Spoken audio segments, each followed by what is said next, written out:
Jadi ini penghargaan ini pertama disampaikan kepada kita bahwa Kementerian Pariwisata ini dapat penghargaan.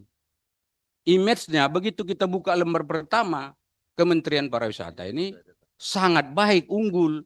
Jadi kalau dikompetisikan dengan kementerian lain, dari sisi penghargaan, ya nomor satu Kementerian Pariwisata kan gitu. Kesimpulan image yang akan muncul di dalam orang yang membaca paparan yang disampaikan oleh Ibu Menteri.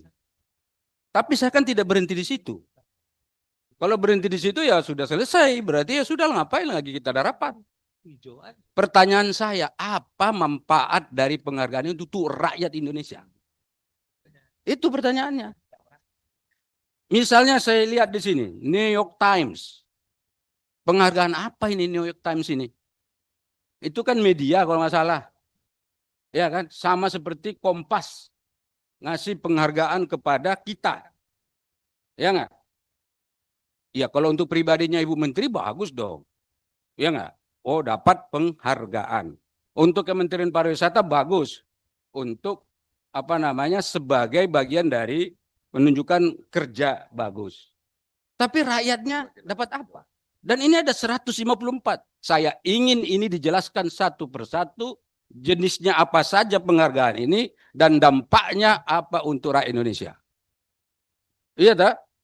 Maka saya bilang ini berlembar, bos. Enggak, jawaban nggak bisa tertulis. Kemarin udah disepakati di rapat hari apa kita internal kan nggak boleh tertulis sekarang nih. Nggak apa-apa seminggu juga nggak apa-apa kan kalau ini kan yang gini-gini kan memang kerja kita rapat. Bu Menteri kalau nggak mau rapat ya jangan jadi menteri juga kita juga jadi kalau anggota DPR nggak mau rapat ya jangan jadi anggota DPR juga dong. Bener gak? Kan konsekuensi daripada tugas konstitusional gitu loh. Ini banyak nih saya juga ada yang nggak paham soal gini loh. Misalnya kayak apa ini? Ya ada nama yang nggak bisa dibaca pun ada ya kan di sini nih. Ini apa gitu? Jadi saya pikir apa manfaatnya gitu dalam bidang pariwisata untuk meningkatkan kesejahteraan rakyat. Halaman berikut, ya halaman 4-nya, saya mulai nih dari kunjungan wisatawan mancanegara. Di sini ada 13,98 juta. Ya kan, itu masih prediksi per November 2025. Ini kan kita sudah Januari. Ini mestinya enggak bisa lagi nih per November. Mestinya sudah sampai Desember. Tapi laporannya masih November. Berarti nggak ada yang ngitung nih. Kalau nggak ada yang ngitung nanti anggota Komisi 7 ini kita kerahkan untuk ngitung di berapa ini sebetulnya. Totalnya. Supaya akurat gitu loh. Jadi paparan di DPR ini itu jelas. Ini lebih bergengsi laporan di sini daripada di kampus-kampus. Sebab apa? Kampus-kampus meneliti dari sini. Betul nggak? Data-data yang ada di kampus kan ngambilnya dari sini. Di paparan-paparan yang disampaikan.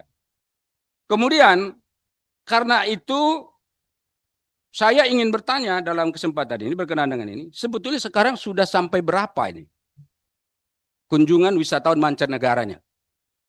Jangan diklaim dapat sekian, sebetulnya nggak sekian. Dan hitung yang ngukur siapa? BPS atau lembaga atau hitung sendiri? Atau ngitung di bandara? Kan ada yang hitung di bandara itu. Atau apa gitu ukurannya? Kemudian yang berikutnya sama juga dengan perjalanan wisatawan Nusantara ini. Kelihatannya wisatawan Nusantara ini nggak begitu banyak berjalan. Yang lebih banyak berjalan tuh wisatawan luar negeri.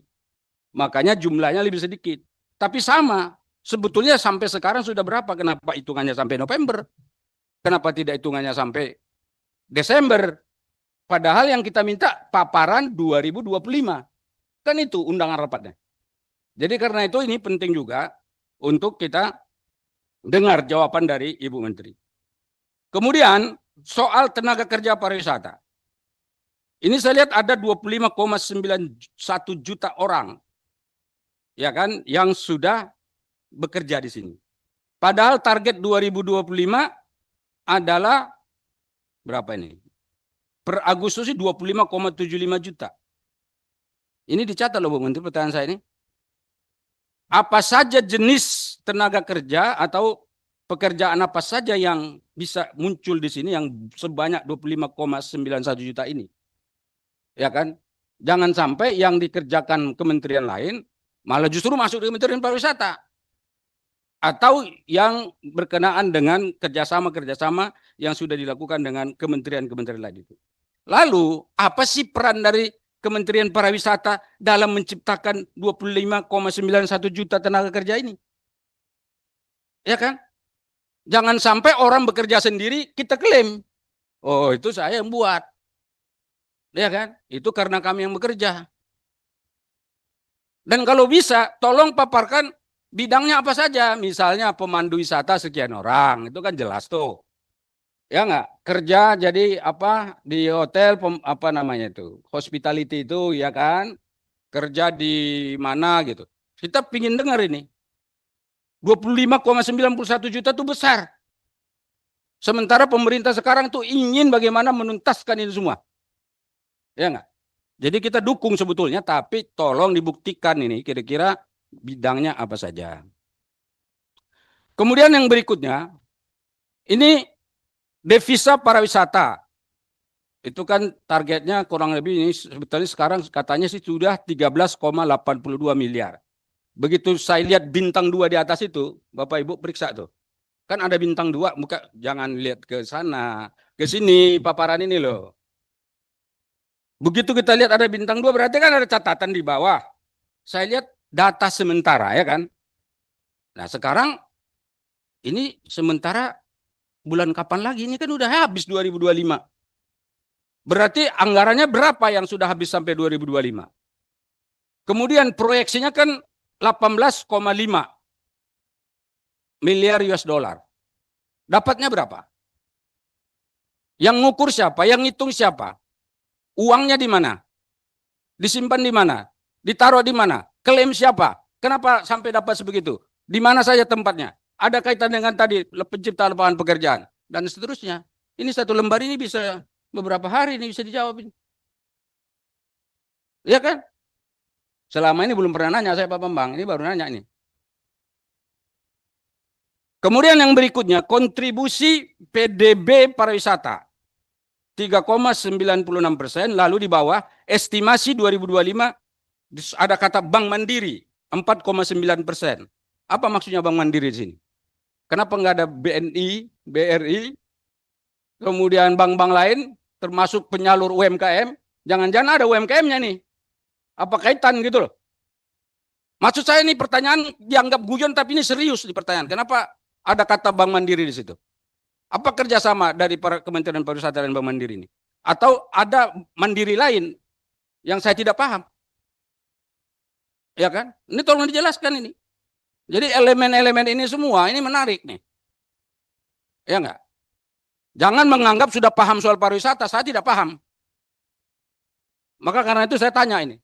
Udah habis, belum baru 3 lembar. Yang terakhir sebelum tutup. Kemudian pariwisata Indonesia semakin menjadi daya tarik bagi wisatawan mancanegara. Siapa yang bilang? Siapa yang bilang? Saya tanya.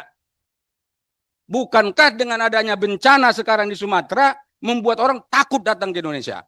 Bukankah dengan meninggalnya beberapa wisatawan asing di Indonesia itu menjadi isu internasional yang membuat orang berhitung untuk jangan datang ke Indonesia? Betul atau betul? Betul kan? Sekarang ini kasusnya ini nyata loh. Ibu makanya ibu bukan nggak turun ke tempat yang apa yang susah sana, datanglah ke tempat wisata yang ya di dapil saya lah yang banyak sekali yang sekarang dulu tuh indah sekali itu. Sekarang sudah nggak kelihatan lagi wisatanya. Kalau orang datang ke situ bukan wisata lagi. Ya kan? Nah sekarang saya tanya, ini katanya semakin menjadi daya tarik. Saya nggak yakin naik 10,44% ini. Ya nggak? Bali sekarang, Bali dari dulu nggak pernah banjir Ibu Nilu, seingat saya. Belakangan ini ada banjir sekali-sekali. Dapat nggak informasi? Bapak, Ibu, coba Ibu cek di Australia, orang dengar nggak kalau ada banjir di Bali? Tahu mereka ada banjir di Bali. Nah sekarang daya tarik apa? Coba dicek. Saya minta ini dipertanggungjawabkan juga klaim ini. Dari mana ini informasi seperti ini bisa disampaikan di DPR ini? Kemudian yang berikutnya, saya melihat ini kunjungan wisatawan mancanegara di sini yang pada poin sebelah dari yang angka 10,44% itu, yang sebelahnya nih. Saya nggak bisa perbandingan apa yang dilakukan antara Malaysia, Rusia. Kenapa sih dua negara ini yang jadi perbandingan kita? Malaysia, Rusia, kenapa nggak dengan Ukraina atau apa tuh Praha atau apa? Praha ya. Cek Republik yang keren sekali anggaran APBN-nya banyak sekali dari pariwisata. Kenapa yang dua ini? Kenapa nggak negara lain? Kenapa nggak dengan Vietnam? Kenapa nggak dengan Brunei Darussalam misalnya? Atau yang Dubai yang tidak punya alam. Sebetulnya dia tidak punya destinasi wisata alam, tapi dia destinasi wisata buatan. Kenapa nggak dibandingkan yang itu? Kenapa yang dua ini gitu dan seterusnya dan seterusnya? Ini kan pertanyaan strategis bagi kita di DPR ini.